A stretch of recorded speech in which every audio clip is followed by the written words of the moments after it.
I've helped them. I know what I've done to them. But Chameleon okubanga akyalwana eyo level ibandi eyo level yanibadde yagivaako dda okulwana n'abo ba Digibao. Why would Chameleon go and beat Digibao? I mean, for what? Kakalam Times kwoli yonna gye nsinza okukwata ngo tulaba sako n'otugoberera kukubiriza okusubscribinga n'ekubiriza okusharinga n'ekubiriza okukola kyonna ekisobola okukwata nga kibunyisa enjiri ya Kakalam Times mu buli mbeera. Nze Kakalam the answer ndi wanogeza kukwata nga tukwasaganya ensonga bwe zino okukwata nga zitambula. Ogenda dda nange n'ensabiriza obusente ate bandibadde babumpa bungi nnyo. Naye yo si ye Katongole. Oyo si ye Katongole. Nze siyagala kukola linnya bwe ntyo. Abantu kitegeeza you have a corrupt life. Like someone kati nga gundi ali mukabo ono big eye. Mpesente enyumba ya milioni 6 nawe milioni 5 bya kisiru tumbava ni gonyumize ebyo nawe. Era ndoza yakiwulya n'akivako mwana oyo gayi mwana yali kyali wange ne mwana nze ate mwana namuvaamu nnyo. Ate kati ontiyukudde okuzza mu byabayimbi bale tugenze eri. Mwana saaga nnyo byogerako mwana bagayi abamu mwana banyiiza bakwasa ennaku. Kati tulira Digibao. Balabisa nnyo abayimbi. Kati tulira Digibao Katongole. Mwana ebya Digibao. Mwana Kamili oyo mwana saagala nnyo muvuma lwakubanze kale nina right emuvuma kuba namulaba nga talina kyali. Ochitegeera by the other artists Chameleon, Bebe Cool, Bobby Wine, I saw them from zero. I was here on Radio Simba. They came here with their music nganze wendi Katongole bamanyi. And we worked out with Ndawusi wano ne Mande Vichi. Their music started playing. So we've seen them grow. I've helped them. I know what I've done to them. But Chameleon okubanga akyalwana eyo level ibandi eyo level yanibadde yagivaako dda okulwana n'abo ba Digibao. Why would Chameleon go and beat Digibao? I mean, for what? That is Biswaza. He wants to be a mayor. Toyinza kusanga Katongole nga alwanyi. In the entire life of my media life, waleko Katongole nga alwanyi.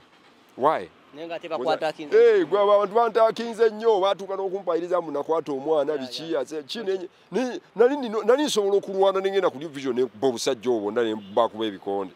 Oshegira. But I could not do that. Because nali manyi building. I'm building a very smart legacy. Yeah.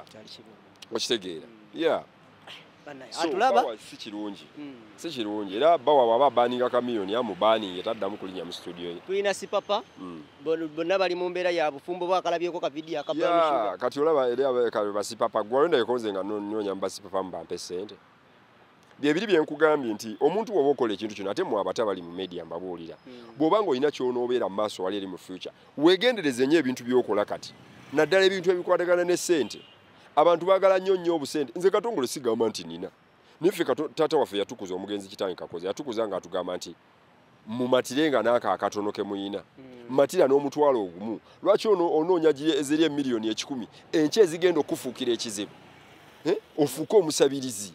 Bonna bafuuka basabirizi. Bebe Cool, Chameleon, manya ne Chameleon naye yagenda wasipapa Chameleon kusaasira ono omutumba avugundi big eye. Bonna bali awo bafuuka basabirizi. I have all the right and the authority okwogera kw'abo abantu because I mean people have seen them do that. They are looking for the money from the government. Have they not worked for themselves? Katilaba mayinja kyamulya obusente bamwa ne kimulya okitegeera kati agezaako kufuna engeri jadde wa Bobby wa bonna bamulabanga ninze wegende wa Bobby Wine enkonkona they open for me. Bwembanya nkulaba Bobby Wine, I see him personally. He's my friend. He has seen Katongole. He knows Katongole tainamu bulyanfuusi kulya mu nsi lukwe. Ekyo ayita okulya mu nsi lukwe. Obwo busente ffe twabulabadde muzeeyi wange alina amataka n'amataka ewaffe eri tulina ettaka lyonna tulina sente ag'obwo busente bwa kisiru. Okitegeera muganda wange nze siruubwana na sente njagala nkole ekintu kyobulaba bbaala egenda funa omubaka omutuufu. Bino si byakwewaana nkubuulira. Senga nagenda mu parliament, they will get to know a true member of parliament. Nze nabaka bemanya abakoze ebintu ebiriyo. First of all, ye President Bobby Wine, oyasooka. Owokubiri, ye Honorable Lutamaguzi. Owokusatu, ye Honorable Lugoloobi, owe waffe Ntenjeru. These people have really worked for their constituencies. Zake, those people have worked for their constituencies. Okitegeera. So, Jesse Muyingo, omanyize situnulira byebalimu affiliations zaabwe. I'm looking at a member of parliament akoledde abantu. You understand? And that is what Katongole is looking at. I'm looking at working for people and doing what I'm supposed to do as a member of parliament. Kyentunulira kyeki. Bwembeera omubaka nenkola ebintu bwe bityo, it will lead me to a ministerial job in future in any government. Oba President Ampise or Bobby Wine, they will look at me as Katongole who can do something for the people.